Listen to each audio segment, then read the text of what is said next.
Welcome to the channel. Thank you everyone for tuning in. Now in today's video we are going to be doing a critical comparison between the SteelDive SD1971 and the San Martin SN079. I have reviewed both watches separately on my channel, and you can tell they are both homages to the Seiko Sumo. Now both watches are incredibly well made. They each hold their own. Now the purpose of this review is to really break down that value add difference between both watches. Now if you have been following my channel, you'll know how these critical comparisons work. If you haven't, I'll give you a quick and brief explanation.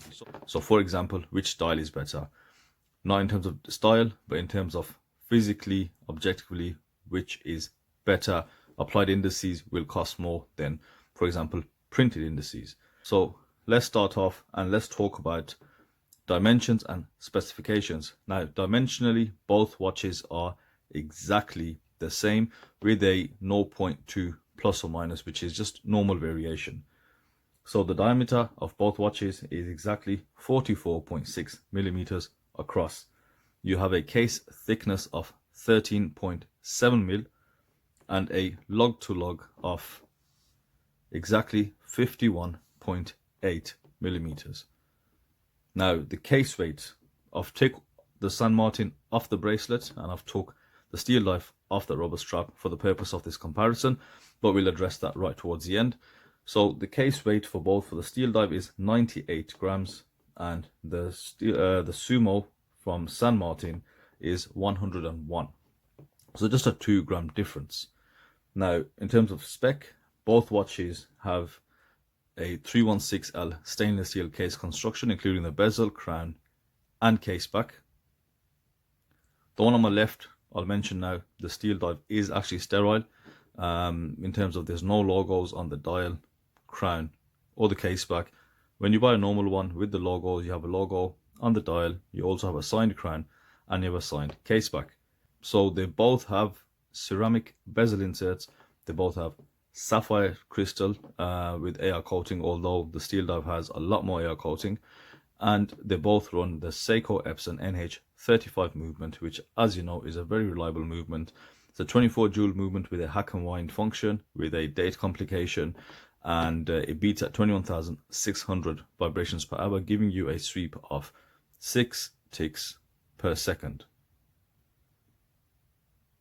So I've done a lot of close-up shots. I've used the turntable a lot just to give you guys that overall view, just list off the differences that I've seen and just point them out to you, and I'll score it all at the end. We'll totally up and we'll look at how I reached the conclusion that I have reached. Let's start off by looking in depth at the dial layout. So first up, we've got the SteelDive SD1971. So we're going to break this dial down by looking at the type of indices, type of hands used, type of logo, date window, yes or no, the color, the finish, the alignment, the lume, and extra features. So let's look at this SteelDive. So we can see it does have applied framed indices, which are closer to the Seiko Sumo with that 12 o'clock indice, and you've got tapered baton indices at the 6 and the 9. You've got a printed date window at the 3, and you've got printed text at the 6 o'clock, and the logo, if it was there, would be a printed logo under the 12. You've also got a printed chapter ring. So all in all, a very nicely done dial, and it's worth noting that the indice color is quite close to the actual color that is present also on the bezel. So there's a decent amount of color match, and you've got a white date window.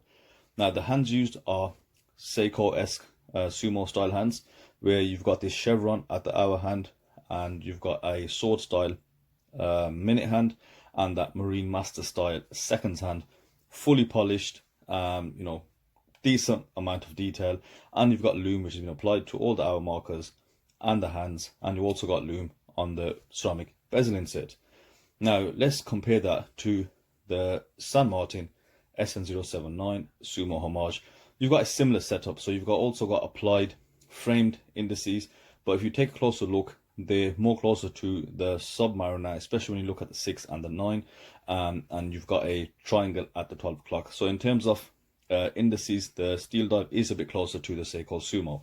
Now you've got a logo at 12 o'clock which is applied, that San Martin hex logo, And at the 6 o'clock, you've got printed text. The date window is actually applied and polished with some chamfering on the inside, and you also have a chapter ring present. Now, likewise with the SteelDive, the dial indices actually don't line up, or sorry, match the indices on the bezel insert.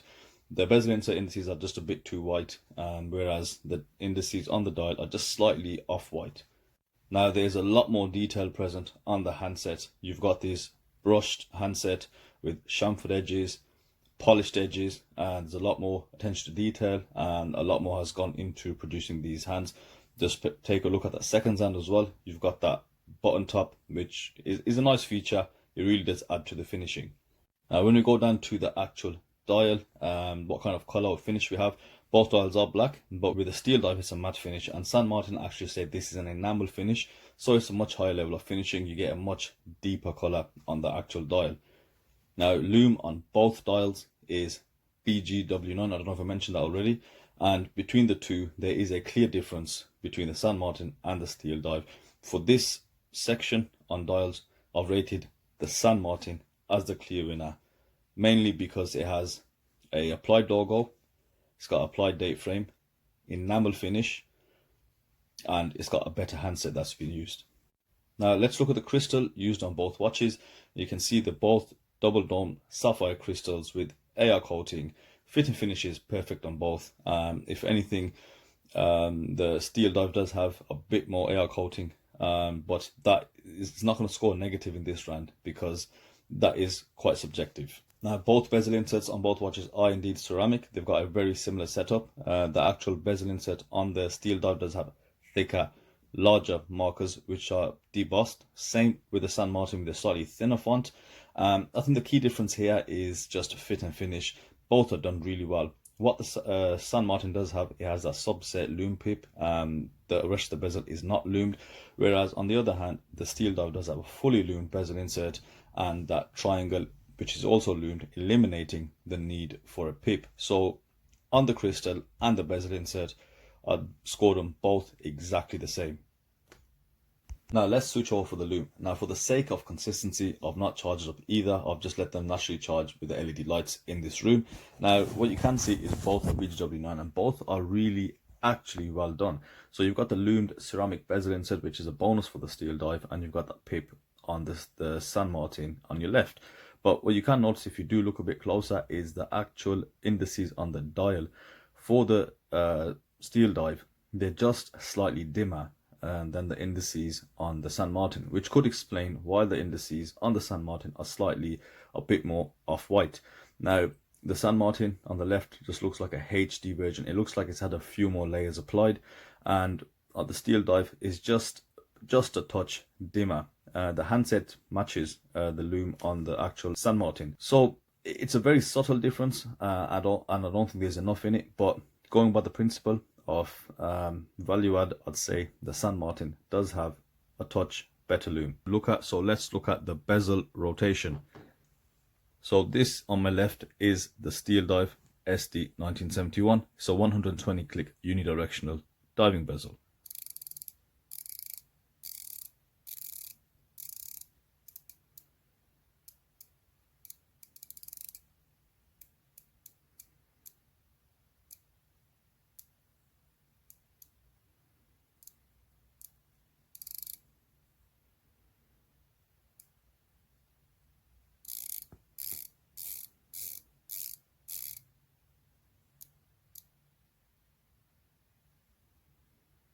And now the San Martin.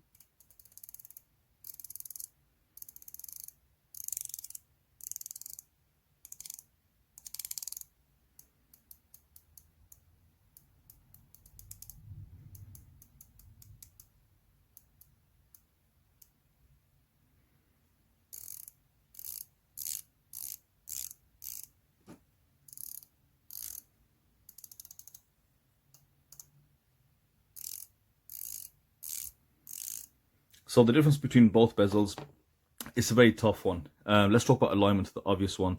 The SteelDive is off just by a fraction of a millimeter if you line it up to the 12 o'clock indice and the chapter ring. And the San Martin actually lines perfectly on the dot. Now, in terms of rotation, both have a really nice rotation. Both are easy to rotate, and there's no hot spots, as you can hear possibly. Both sounded really well. I think they're both equally as good. It's just that for alignment, the San Martin will actually get the point.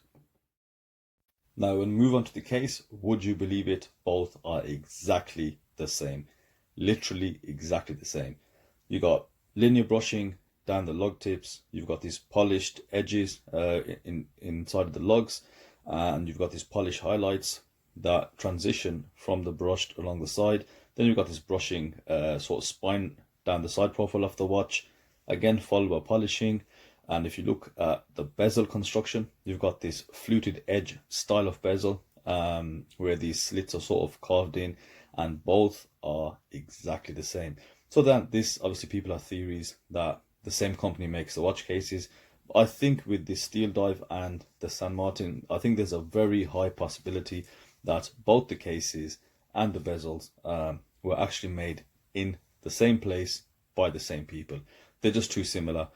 So it does go without saying that both have very good case finishing. It's exceptional. You know, as I praised the San Martin on its case finish, I praised the SteelDive in the exact same way. The only difference you will see on the actual case is the crown. Now, the crown on the San Martin is just, it's had a touch more finishing, whereas the crown on the SteelDive, it's not rough or sharp, it's just slightly edgier. The splines are just protrude a lot more, well, slightly more, not a lot. And just one thing to note there is on the SteelDive you will get a signed crown, and on the San Martin you don't get a signed crown. So, you know, value add, that signed crown will cost more to produce, so I've added a point just for the crown on the SteelDive. So now let's evaluate the scores and let's see where these watches sit. So in brief, the two areas where the San Martin Sumo Homage did well was the dial and the bezel. Now, the dial it did exceptionally well in. You know, there was a large point difference, in fact a difference of 4 points, because the dial was just, it had a better finish, better lume. You know, it's got better, more value add features like the applied logo and, you know, the better quality of hands. And then on the bezel side of things, it just had better alignment. Now, consistency is a problem, and of course it's quite mechanical, so the consistency is something which needs to be checked. So this might be only on this model. You might get a Sumo from SteelDive which has perfect alignment, and likewise with the San Martin the other way around. But as it stands on these two particular models, the San Martin only on alignment scored an extra point, but both are fantastic. Case is scored exactly the same. As I showed you guys, they are exactly the same. That slight difference in crown, you know, neither of them got an extra point because of it. And yeah, so the total point difference is the San Martin, I gave it a total of 19 points at the end, and with the SteelDive it was a total of 14 points, so a 5-point difference. So then how do we evaluate that point difference? We have to look at the price for that. Now, the SteelDive Sumo Homage on AliExpress, just getting an average figure, because they have come down quite a bit since initially when they first were released. Currently you can get them for around £115, and the San Martin £150. Again, these were just a bit more, you know, currently they're sitting around 150, and that's good that they reduced the prices, because San Martin a good few months back were clearly overpriced, and but in this, you know, particular comparison, they've got a great pricing. Now, you've got a £35 difference, so then that basically means is you're paying £35 more just for a bezel that's going to be aligned, but again, it's a hit and miss, you never know, but just for a better dial. Now, when I put it like that, it can go either way, 50-50. But now let's talk about the bracelet. I excluded the bracelet because of course the SteelDive doesn't come with one, but if we add this bracelet in there, it adds all the value you need. Now, SteelDive are in fact manufacturing a bracelet for this watch. I showed an Addis Dive Sumo Homage on my AliExpress video not too long ago. Now, there is a link between them, but they're not sister companies. I confirmed that with SteelDive. But what that is telling me that they will have the exact same bracelet. Now, with that, looking at the pictures, you know, it will have solid end links. It'll have links similar to that of the Proxima Marine Master 300, but it does have a stamped clasp. So even on the bracelet side, you know, the gap will actually increase when you do compare the bracelets of San Martin and what is going to be on the SteelDive. So that'll still, again, work out better value for money. I think this is the first time a SteelDive has failed in one of these comparisons. You know, each point equates to roughly £7 worth of value. And so overall, the San Martin wins on this one. Both have been made really, really well. But ultimately, the winner is the San Martin. Hope you guys enjoyed that. Hope it was thorough enough. Hope it does make it clear which one is a better value for money option when you're looking at both Sumo Homages by SteelDive and San Martin. Okay, that's it for me, guys. Thank you everybody for watching, and I'll see you on the next video.